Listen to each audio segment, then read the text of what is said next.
Hello everyone, welcome to Money Wednesday. Yes, we are still on 30 luxury expenses that the society made you believe are normal when they are actually not, right?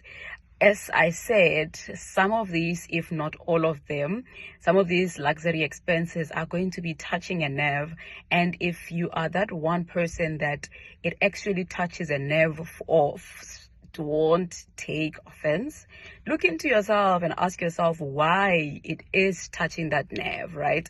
Why is this subject that sensitive for you? Okay, and make the necessary changes for your life and for your peace of mind. All right, do not kill the messenger. Today we are talking about, are you ready?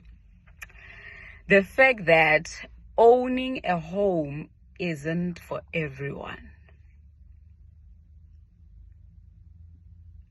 Owning a property, buying a property is not for everyone. And I'm going to explain, right? Okay, there's this line that has cost so many people more than all the financial needs have, right? And this line goes like this: rental is throwing money away. I want to go ahead and say rental does not mean throwing money away, especially if you understand your finances, okay? We are talking about finances, understanding the finances and making sure that you are real with yourself, right? And making, realistic financial moves, right? Okay, I want to bring to your attention that actually owning a home is first a lifestyle choice and second a financial decision. So you are first thinking of your own lifestyle before you could, consider the financial implications or understand the financial implications of that decision that you are making, that luxury expense that you are embarking on. And with that being said, let me bring your attention to the expenses that actually go into you owning a property. The first one is when you take a property, let's say it's worth $1 million, right?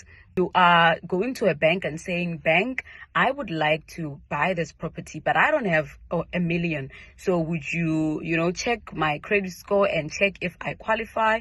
If they pre-approve you and say you are good, you qualify for 2 million, you can actually take this property of, $1 million.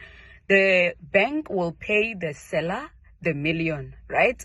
And then it will calculate how much money you can pay it on a monthly basis. So you're going to be paying what we call a bond amount every month, right? To the bank.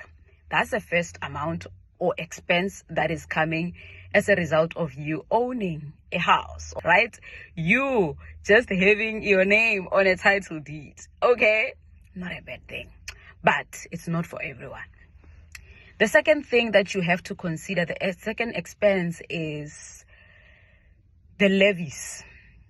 Some properties come with them levies that needs to be paid. You need to understand where you are buying and what are the levies for that area or that property or that land or that section where you are buying, right? There's what we call levies. That's the second expense. The third expense, you have your municipal bill.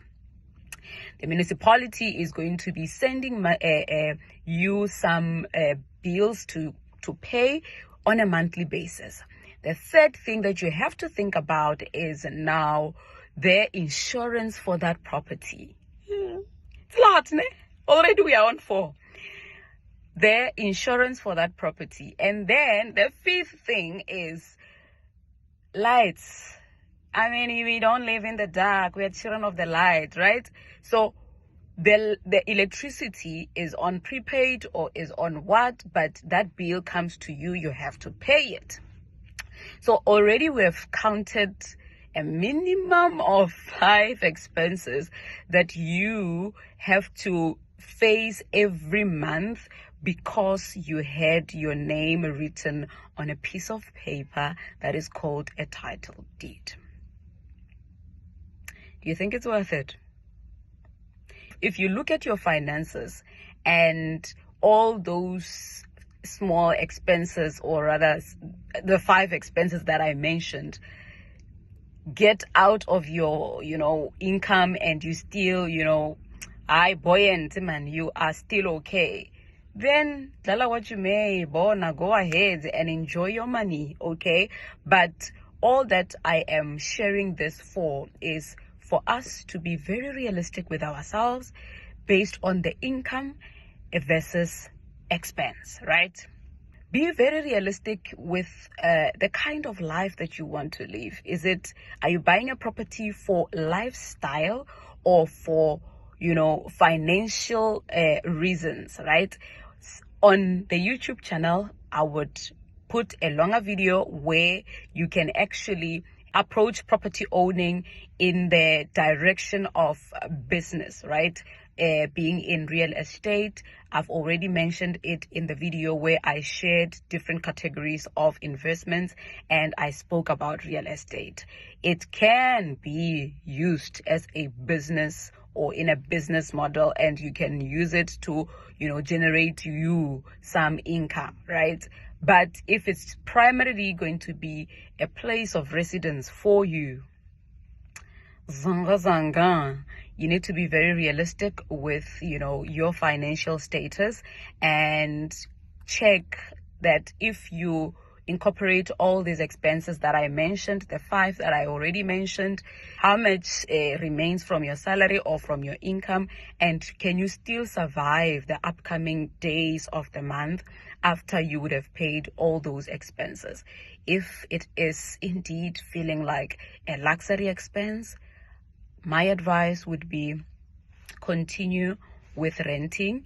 For you, rental would not be regarded as throwing money away, okay?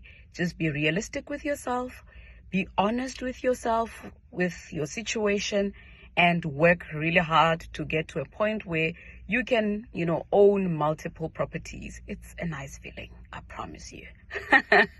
Okay. Bye for now. Thank you for tuning in. I will explore the business side of property on my YouTube channel. Please make sure that you subscribe to our channel. Make sure that you like the videos, reshare them, repost, and watch until the end, because this information is very important and it helps us make progressive and proactive decisions.